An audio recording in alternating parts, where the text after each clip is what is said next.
2.9 liters per 100 kilometers, over 2,000 kilometers on a single tank. These aren't concept car numbers. BYD says its newest hybrid system delivers this right now. For context, Toyota's best hybrid does about 4.3 liters per 100 kilometers. Honda sits around 4 liters. BYD is claiming nearly half that. If these numbers hold up in the real world, every single automaker on the planet has a problem. Tesla, Toyota, Hyundai, all of them. Today I'm going to break down exactly how BYD's 5th generation DM hybrid system works, why its numbers are so shocking, and the one critical weakness nobody is talking about. Before we get into it, subscribe if you want to stay ahead of what's actually changing in the auto industry. Not hype, real shifts. Let's get into it. To understand why this system matters, you need to understand one thing about BYD that separates it from almost every other automaker. BYD started in 1995 as a battery company, not a car company. Batteries. For phones, laptops, electronics. They spent nearly a decade mastering battery chemistry before they ever touched a car. In 2003, they entered the auto industry. In 2008, they launched the F3DM, one of the world's first plug-in hybrid vehicles. While most companies were still debating whether electric cars were viable, BYD was already combining electric and gasoline power. But here's what truly makes them dangerous. Most automakers buy batteries from suppliers. They buy motors from other companies. They assemble parts designed by different teams with different priorities. BYD builds everything in-house. The battery, the motor, the power control unit, the entire powertrain. One company, one vision, one integrated system. Think of it like this. Most companies are assembling a puzzle with pieces from 10 different boxes. BYD designed the entire puzzle themselves. That's why their pieces fit together in ways competitors can't easily replicate. And that integration is exactly what makes their new system so effective. So what actually is the 5th generation DM system?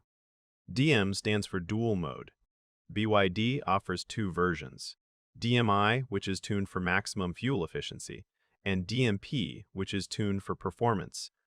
The numbers making headlines come from the DMI variant. At its core, this system has 3 components working as a team: a gasoline engine, an electric motor, and BYD's Blade battery. But the magic isn't in the parts. It's in how a smart control unit orchestrates them. Here's how it works in practice. You're driving through the city at low speeds. The system runs purely on the electric motor. 0 gasoline burned. Smooth, quiet, efficient. You merge onto the highway and need acceleration. The gasoline engine kicks in immediately and works alongside the motor. 2 power sources pushing together. You're cruising at a steady speed on a flat road. The engine is running, but the system recognizes the motor can handle this alone. So instead of sending engine power to the wheels, it redirects that energy to charge the battery, storing power for later. You hit the brakes or coast downhill. Energy that would normally be lost as heat gets captured and stored back in the battery. All of this happens automatically. The driver does nothing. The system decides thousands of times per second which component should work, which should rest, and which should charge. The result is BYD's headline claim: 46.06% thermal efficiency. Let me put that in perspective. A typical gasoline engine converts about 30 to 35% of fuel energy into actual movement. The rest is wasted as heat. Toyota's best hybrid engine hits about 41%. Honda's best reaches around 40.5%. BYD is claiming 46.06%. If verified independently, that's a generational leap. Now, an important caveat. These numbers are tested under CLTC, which is China's testing standard. CLTC tests tend to produce more optimistic numbers than Europe's WLTP or America's EPA standards. Real-world performance will likely be somewhat lower, but even if you discount these figures by 15 to 20%, they're still class-leading. This system currently powers vehicles like the Kin-L, Seal 06, and Song-L, with prices in China starting around $14,000 USD equivalent. $14,000 for this technology. Let that sink in. Quick question for you. Would you buy a BYD hybrid over a Toyota or a Tesla at half the price? Drop your answer in the comments. I'm genuinely curious what you think. Now let's talk about the battery, because this is BYD's deepest competitive advantage. The Blade battery uses lithium iron phosphate chemistry, arranged in thin, flat cells instead of the traditional chunky blocks. This design does two critical things. First, heat spreads out across the flat surface instead of building up in one spot. This means better thermal stability. The battery doesn't overheat easily in summer.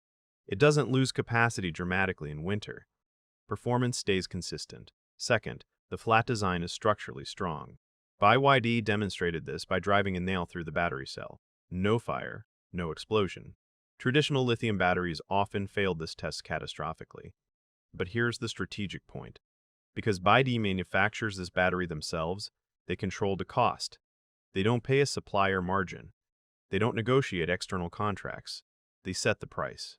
This is why they can offer a technologically advanced hybrid at $14,000, while competitors offering similar range and features charge $25,000 to $40,000.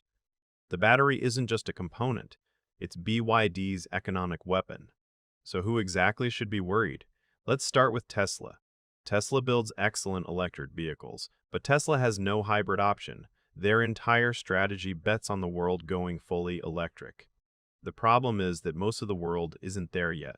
Charging infrastructure is still developing across Africa, Southeast Asia, Latin America, and large parts of India. In these markets, a hybrid that delivers 2,000 plus kilometers of range with minimal fuel is far more practical today than a pure EV. Tesla also doesn't manufacture its own battery cells at scale yet. They rely heavily on suppliers like CATL and Panasonic. BYD doesn't have that dependency. Now Toyota. Toyota invented the modern hybrid with the Prius. They've dominated this space for over 2 decades. But Toyota's best hybrid thermal efficiency sits around 41%. BYD is claiming 46%. Toyota's hybrids are reliable and proven, but they're also more expensive than BYD's offerings. If BYD can match Toyota's reliability reputation over time, Toyota's biggest advantage starts to erode. For Indian automakers like Tata and Mahindra, the challenge is different. These companies are building affordable EVs for the Indian market, but their technology is still maturing. If BYD enters India aggressively with hybrids priced competitively and offering superior range, they could capture the segment of Indian buyers who want new technology, but aren't ready to go fully electric. India's charging infrastructure makes hybrids the practical choice for millions of potential buyers right now. BYD is already expanding into over 70 countries. They're not just selling cars. They're offering different solutions for different markets. Full EVs where infrastructure exists, plug-in hybrids where it doesn't, budget models where price matters most, premium models where features matter. This flexibility is something no single competitor currently matches. Now here's where I need to be honest with you, because no company is perfect, and anyone who tells you otherwise is selling something. BYD has real challenges. First, trust. In North America and Europe, Chinese auto brands face consumer skepticism. People are hesitant. Brand perception takes years to build, and BYD is still early in that process outside China. Second, tariffs. The United States has imposed 100% tariffs on Chinese electric vehicles. The European Union has added significant duties as well. This effectively doubles BYD's price in 2 of the world's largest markets. Their cost advantage shrinks dramatically or disappears entirely in these regions. Third, long-term reliability is unproven. Toyota hybrids have 25 years of data showing they last. BYD's 5th-generation system is new. Real-world durability over 5, 10, 15 years is still unknown. Numbers on paper are impressive, but longevity is earned over time, not claimed in a press release. Fourth, software. Tesla's competitive edge isn't just hardware. It's over-the-air updates, autonomous driving development, and a software ecosystem. BYD is behind in this area, and in the long run, software may matter as much as powertrain efficiency. These aren't small issues. They're the reason BYD hasn't already won the global race, despite having arguably the best hardware value proposition available today. So I promised you the one reason BYD is more dangerous than the rest. Here it is. BYD doesn't need to win every market. They just need to win the markets that others ignore. Tesla focuses on premium buyers in rich countries. Toyota protects its existing customer base. European brands chase margins. BYD is going after the 3 billion people in developing economies who want modern, efficient transportation but have been priced out by every major automaker. Southeast Asia, Latin America, the Middle East, Africa, India. These are the fastest growing vehicle markets on Earth. And right now, BYD is the only company offering advanced hybrid technology at prices these markets can actually afford. That's not just a business strategy. That's a potential shift in who controls the future of transportation. The next 2 to 3 years will determine whether BYD's numbers hold up in the real world, whether they can build trust outside China, and whether tariffs slow them down or force them to build factories overseas. One thing is clear: the competition can no longer afford to ignore them. If this breakdown gave you a clearer picture of what's happening, hit subscribe. I cover the real shifts in the auto industry without the hype. I'll see you in the next one.